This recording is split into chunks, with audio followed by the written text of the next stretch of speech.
Let's say a couple with two small children moves in across the street from you.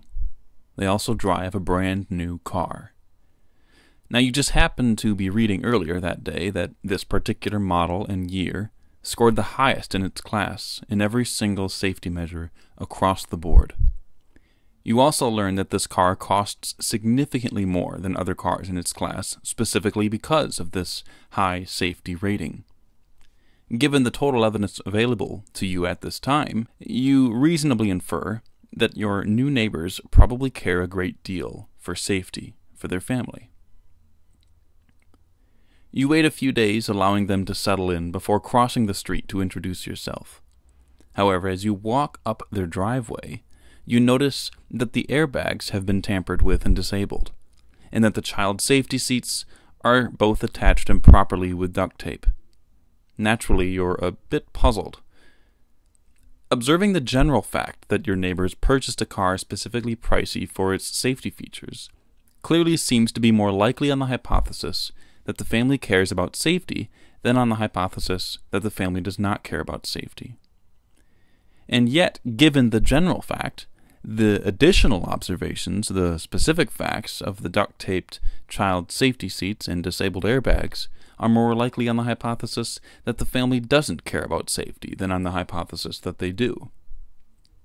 Now, if, say, somebody was in a position to know all of these facts, the general and specific facts, but yet they presented an evidential argument for the hypothesis that the family cares a great deal for safety, but appealing only to the general fact about the car's high safety rating and related high cost, they would be guilty of understating the evidence.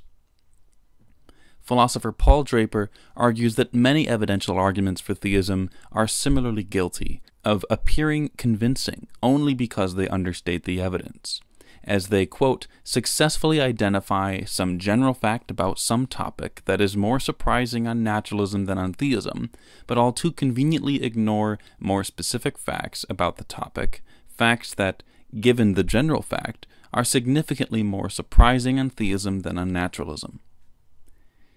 There are many examples of arguments for theism which fit this pattern. One such argument sets its sights on religious experience.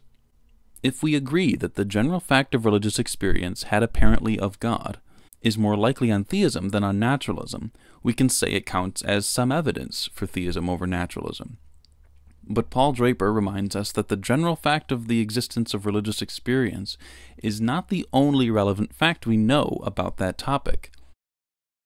Draper reminds us of three specific facts which, given the general fact of religious experience, are much more likely on naturalism than on theism. First, quote, not everyone has theistic experiences, and those who do typically have a prior belief in God or extensive exposure to a theistic religion.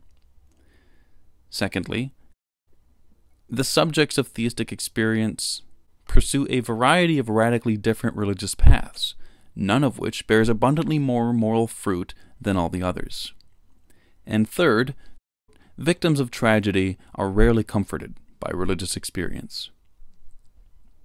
Again, given the general fact of the existence of theistic religious experience, each one of these facts are more likely on naturalism than on theism. And so after considering all the relevant facts about religious experience, it's not at all obvious that relevant observations regarding the topic of religious experience actually favor theism over naturalism, just as when considering all the facts about your neighbor's car, it's far from obvious that they give a damn about their children. According to Draper, many evidential arguments for theism suffer similarly. If you liked this video, please subscribe to Real Atheology, and better yet, share it with your friends. Be sure to like the growing Real Atheology Facebook page, and also please consider becoming a patron of Real Atheology by contributing even just $1 or $2 per video to help me bring quality atheological content your way. Thank you for watching.